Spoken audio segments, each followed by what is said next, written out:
शब्द बिना सारा जग अंधा, काटे कौन मोह का फंदा। शब्द बिना सारा जग अंधा, काटे कौन मोह का फंदा। शब्द बिना बिरथा सब तंदा, शब्द बिना बिरथा सब तंदा। शब्द बिना जीव बंधन बंधा, शब्द बिना जीव बंधन बंधा।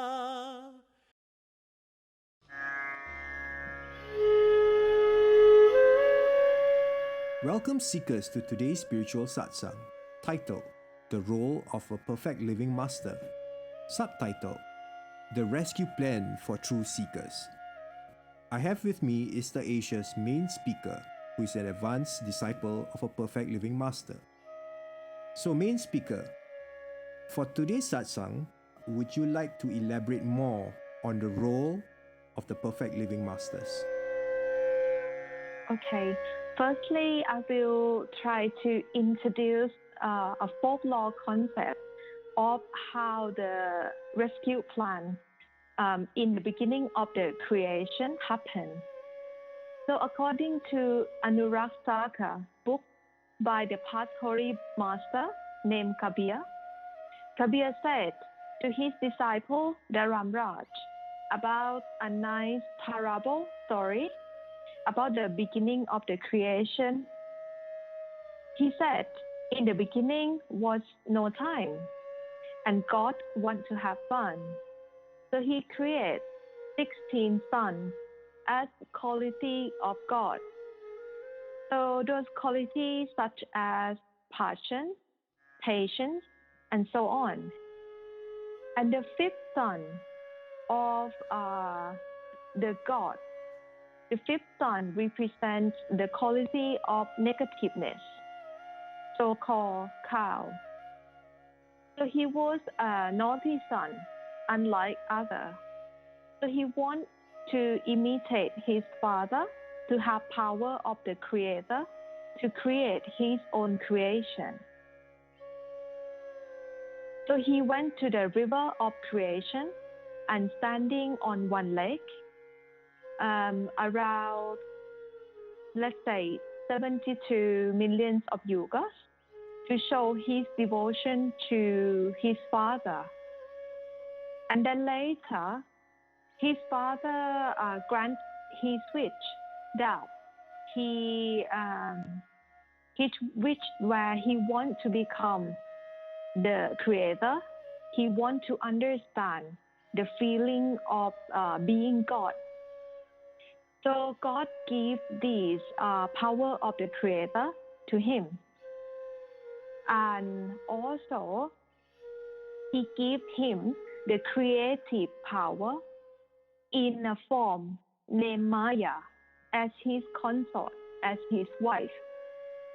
Then later on, God lending cow souls, a group of souls, meaning volunteer and non-volunteer soul, term Ban soul and Han soul, to populate his these cow creation. So cow and Maya, or turn, time, and illusion, later on have three sons, and they are Brahma, Vishnu, and Shiva, which each representing beginning, middle, and end, or past, present, and future. Then this family, then they create the creation of time and space. They create causal plane, astral plane, and then the physical plane. And that they make a law called law of karma, to govern this lower section of the creation that they create. And by this law of karma, this is the law that keeps this lower creation of time running forever. So the lending soul that I refer to as the Han soul and the Ban soul, they feel trapped.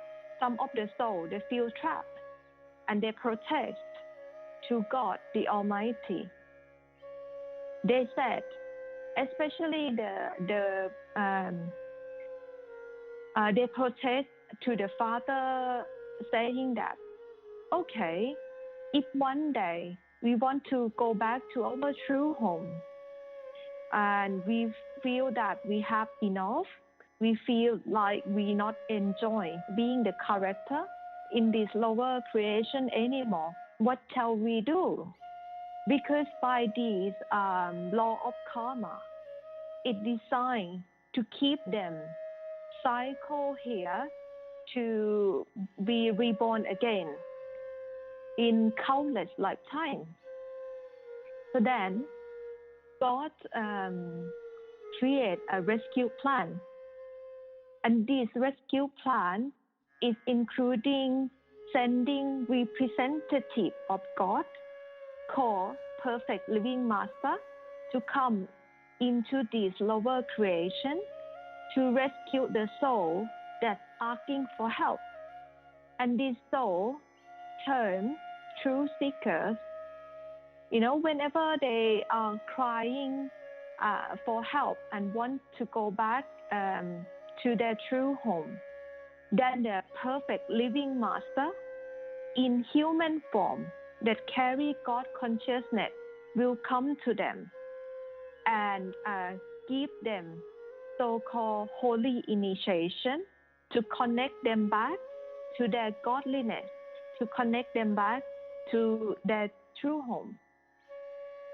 But when Khao or negative power know about this rescue plan, he was not happy. He said to God that, okay, if you're going to send perfect living master as representative of yourself, of the Almighty God, then I lose control in this creation. So he said that every time you send even one perfect living master, he will create many non-perfect masters in large number and place them in every level of awareness to obstruct the soul to go back. So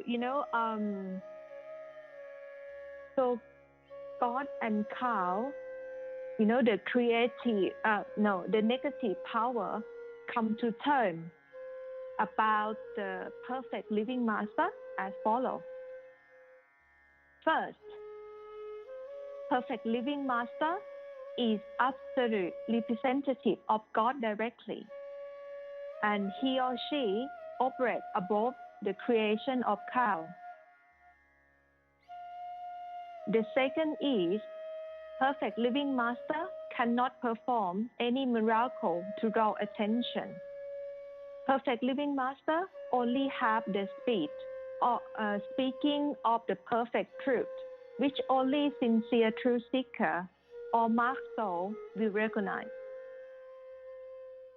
Third, perfect living master will have to connect with those marked souls by process called initiation in order to connect them back directly to divine love, which lead them back to their true home.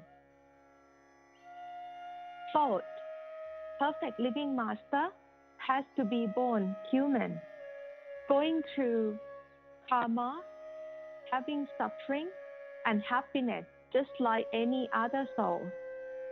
Perfect living master has to get initiation from previous perfect master in order to be awakened to their role.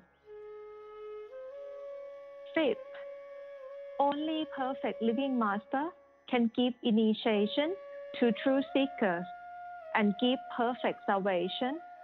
Past master or the master that already passing away cannot help anyone anymore. Six, there will always be at least one perfect living master in the world. Perfect living master not belong to particular race or nationality of the people.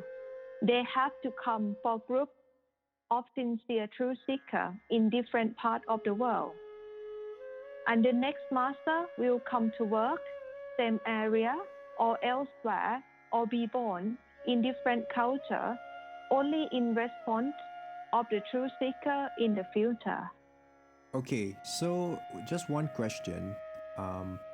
For perfect living masters, because they're so ordinary and they just behave like a normal human being, how does one recognize a perfect living master?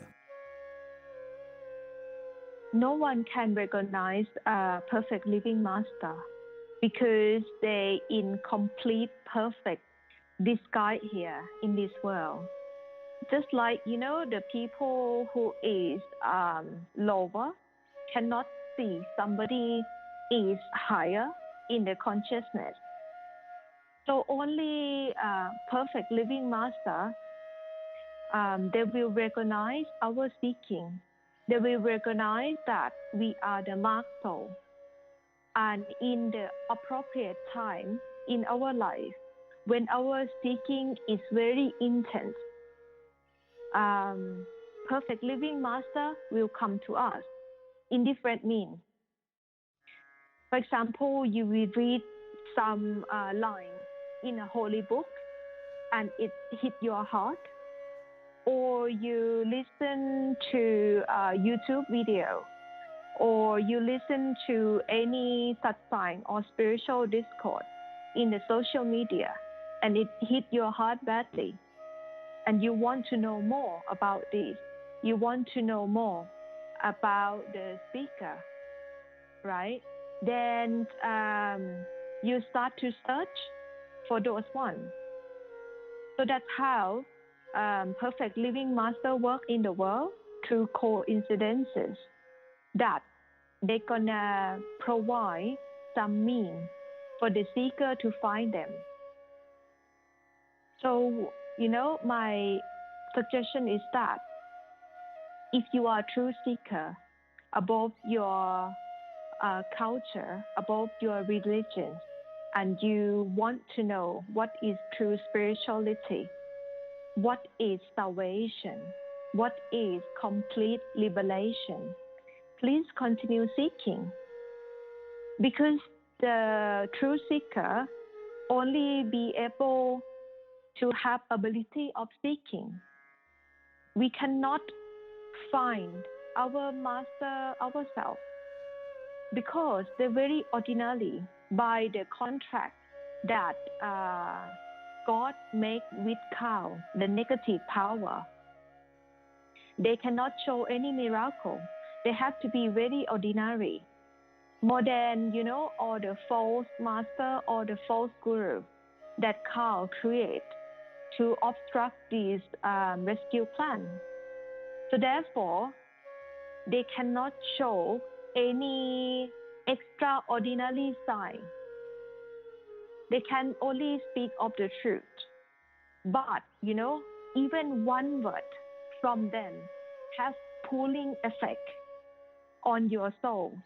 Your soul will recognize this kind of teaching, that this is what you have been searching for, even you don't know what it is. Just one last question. I think this question is in relation to the previous one. Let's say I already have a guru, a teacher, or master. How do I know if my guru is a perfect living master? Or is he one of those imperfect ones that are sent down by Carl? Right.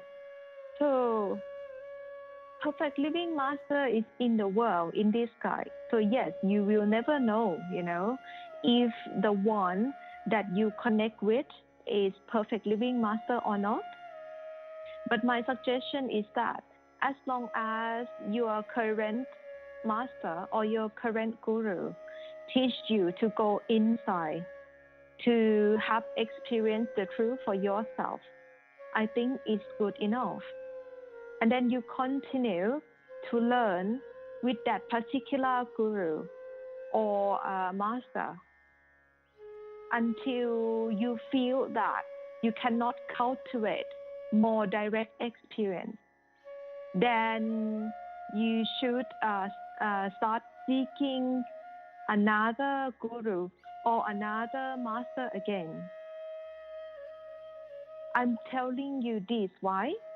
Because if you are the disciple of a perfect living master, in your lifetime, every day is a learning day. Every day, that's something new for you to learn and experience, never end.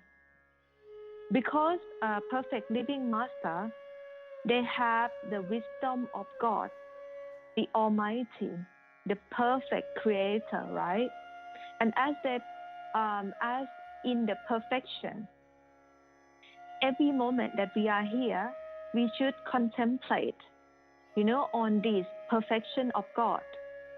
So little by little, every day, the perfect living master will give us piece by piece of the information, of the wisdom of the truth.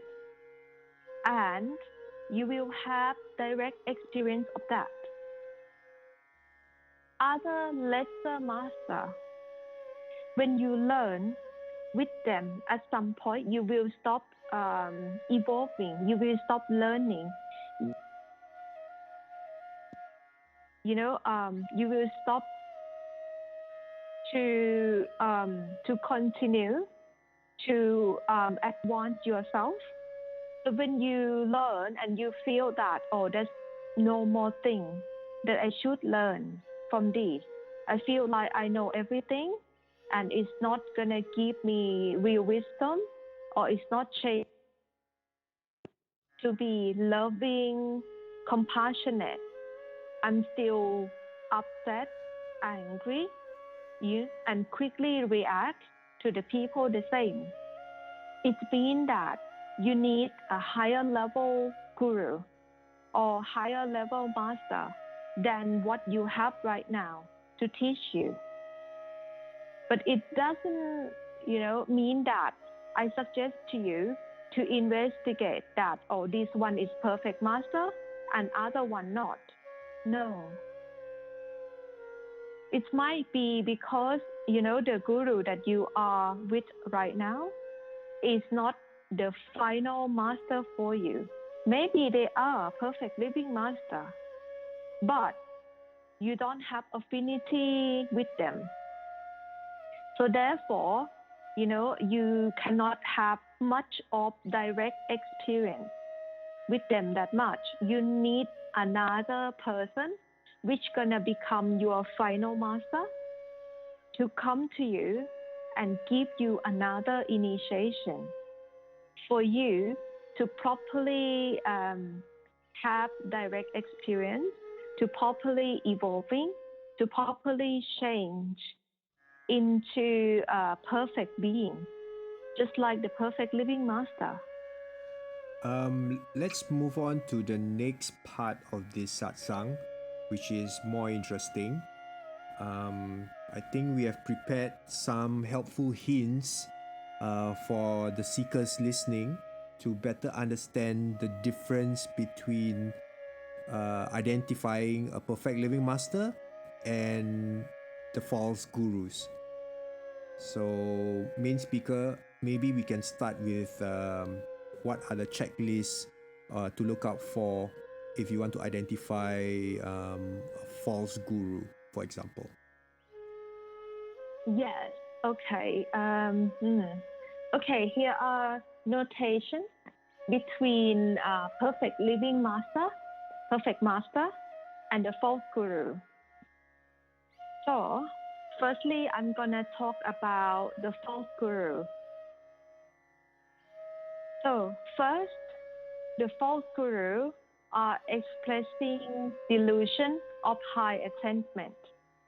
Yet, their private life does not reflect these. And they also promote rituals, idols worship, or charms. Second, false guru promote blind faith. They're not allowing to question anything or validating of what one is taught or forbidding of sincere inquiry. Third, false guru often claim false detachment, meaning they still cling on to family, friends, pets, luxuries, or lavish possessions in their life. Fourth, false gurus are emotional numbing and or repression, which often results in outbursts of frustration, anxiety, or even anger when provoked. Fifth, false gurus are overemphasis on strict discipline, meaning implementing dogmatic or dictatorial regimes that are unnecessary or harsh, meaning extremely fasting or extreme follow some kind of very strict rules. Or they are conversely and overly relaxed approach to spiritual practice. So they're being very relaxed on their principle of practice, such as encouraging one to simply follow their feelings or mindfulness ideas that are not ascribed to the true spiritual idea, or even promoting immorality or freedom of expression as the mean to enlightenment, such as group sexual practice, drug-taking sessions, sloth, or failure to follow one duty and take responsibility in life. Six, false gurus are adopting the latest spiritual trends as a part of their spiritual practice or constantly changing the format. This is clearly just pampering the ideal masses to either join them or respect them by being in or hip with the masses. 7. The false gurus are fostering damning judgment about those not on their part, meaning they do discrimination or instilling fear and not love, or conversely, being overly demonstrative of compassion, loving kindness, tolerance, equanimity, positively, and celibacy, and yet harboring inner frustration, anger, jealousy, greed, discrimination, and lust that leak out from time to time. It means they say one thing, but they act on other things from time to time. 8. False gurus are actively seeking attention of public audiences to promote their message to the masses, rather than just discreetly to genuine inquiries only. So they act like a missionary approach. So that's not truly spiritual or respectful, or charging fees, just like asking for money for attending spiritual session or receive spiritual or are asking some money to receive spiritual instruction as as a form of business. 9. False gurus are secretly indulgent or simple pretense that they keep private, meaning that in their private life they do whatever that they restricted the disciple to do, such as they secretly have meat, fish, egg, and they ignoring the cruelty to the animals or the environment. They do some form of gambling or profiteering, indulging in negative TV or movies or drama, and they being involved with meat, alcohol, tobacco, or other harmful business, and just being a false guru, etc.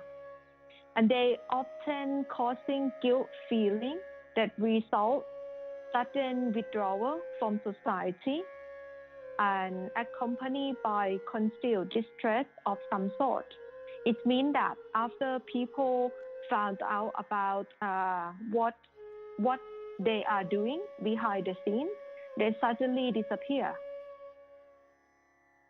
So this is like the 9 checklists that you can do if you suspect that the person that you follow as the spiritual guidance, if they have any quality that I explained to you, one of the 9 quality, you can suspect that they're not of the perfect living master, they're just the false gurus, that claim that they are perfect master.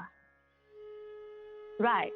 Next is the quality, 9 quality of perfect masters. So, first one, perfect master never say that they are master, because they know very well that whatever they have has been given by high authority of their master, the one who gave them the sacred initiation. Second, perfect master never perform any miracle. So, perfect master, even they has been given the infinite power of God directly for their seeker soul rescue mission, they very well respect Kao and the law of karma. They don't criticize the work of negative power. Therefore, they raise above good or bad, and they see everything in the creation as perfect. Third, perfect master keep very strong principle, unchanging spiritual practice format that they can trace back since very ancient time. And this spiritual peace can offer true salvation and liberation to their disciple. Fourth, perfect master are non-judgmental nor discrimination. They even encouraging their disciple to seek for their own truth and not take their word for it. And they never obstruct the disciple to go and learn for different spiritual school or from different group of any other master. And they never discriminate other master or spiritual teacher, because they know that we all have the role to play to make this creation perfect and complete. Fifth, perfect master is not teacher. They are not here to teach, nor to seek fame or gain.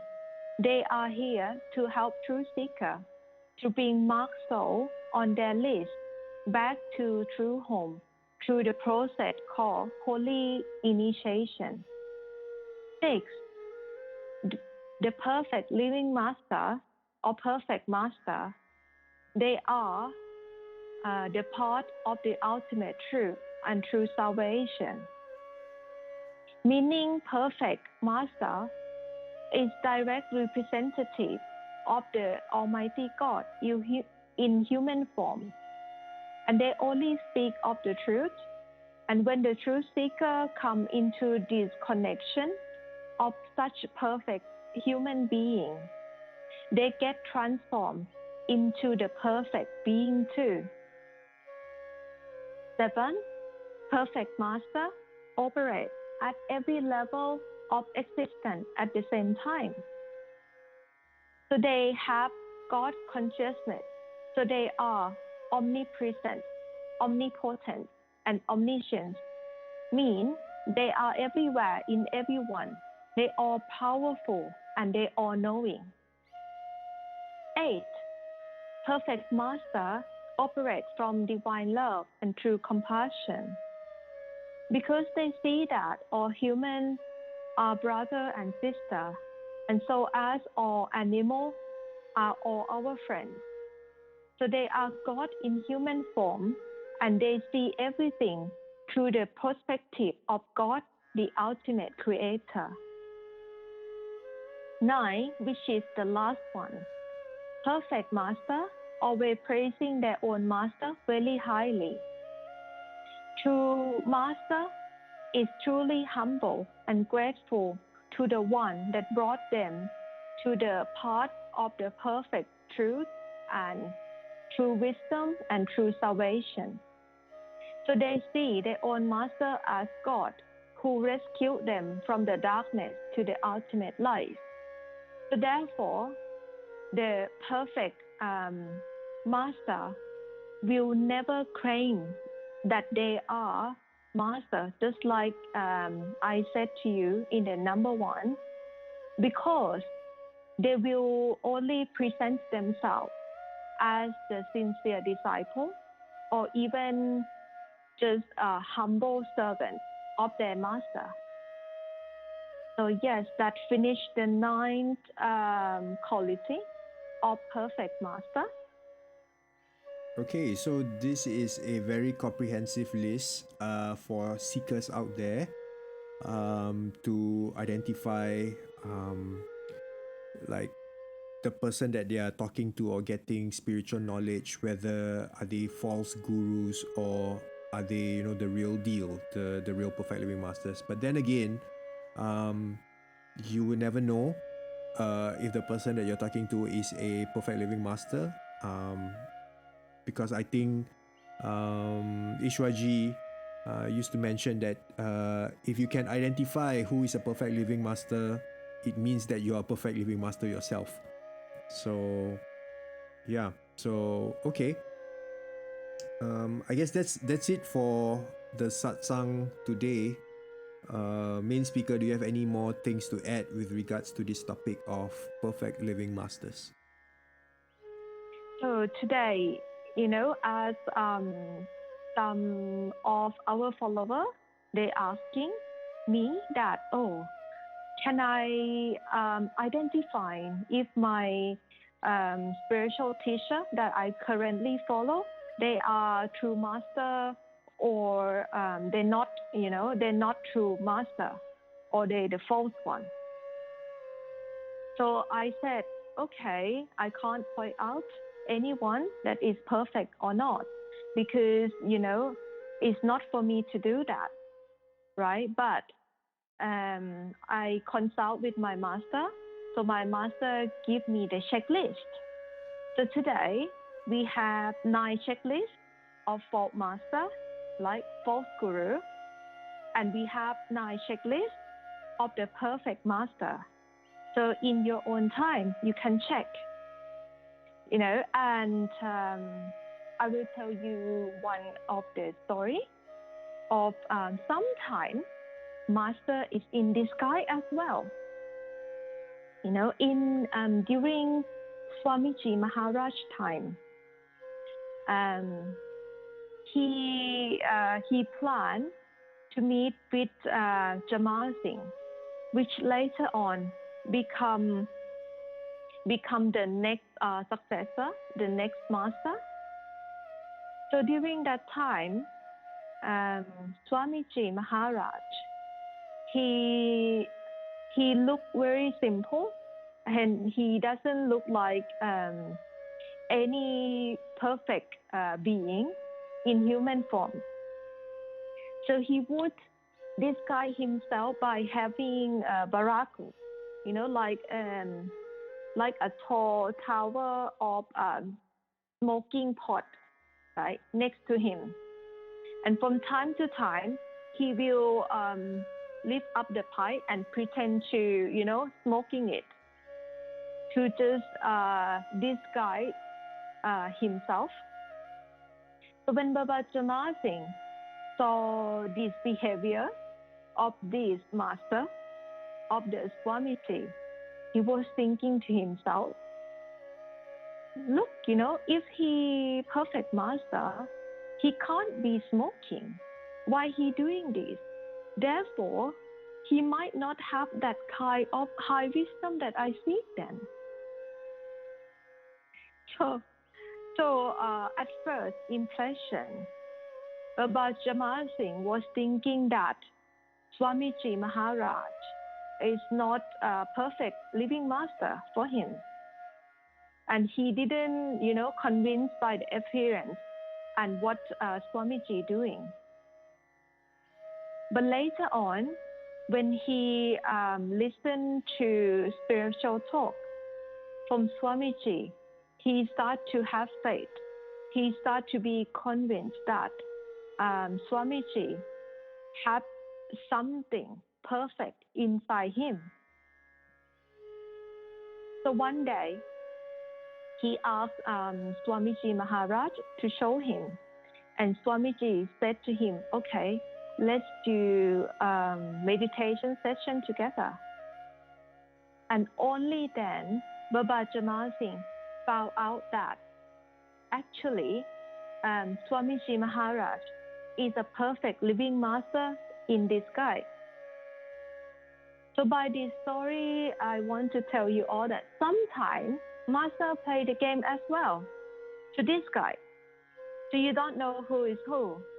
But as you follow his and her teaching, you will pick up, you will pick up if they're perfect or not, or if they're just pretending not to be perfect, because they only want the sincere true seeker to come to them, and they don't to draw attention of unsincere one. So I would suggest that any guru that you follow, any master that you follow their teaching until you can't learn from them anymore. If there is anything that you can still learn and improving yourself and practice, just continue to follow that master. If they're not for you, or if they're not perfect holy master, then one day you will feel fed up. You will feel there's something wrong in your practice, or in the group, or in the disciple group that point out that, oh, actually, they're not perfect master, and actually they're not fulfill your expectation. Then at that time, you can start to seek for another master in your heart.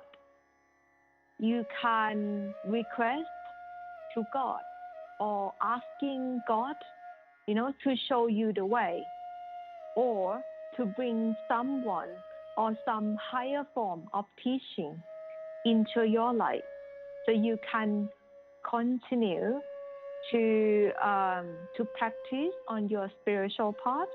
You can continue to finding the perfect realization, perfect liberation path that is suited for you.